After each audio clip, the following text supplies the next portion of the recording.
Welcome to Porto Ceresio, a hidden gem on the Italian side of Lake Lugano, right at the Swiss border. Today, we're starting our little adventure at the pier of Lido 2.0, a restaurant that's all about lake views and laid-back vibes. Yep, definitely a corner of paradise on the shores of Lake Lugano.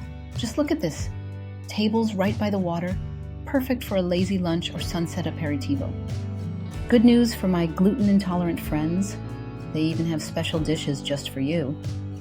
Inside, it's just as inviting. Whether you're into beer or wine, they've got you covered. Cheers to this beautiful day. And speaking of wine, here's a bottle of Falanghina, perfect with pasta alle vongole with bottarga. If you're more of a pizza lover, don't worry. They've got plenty of those too.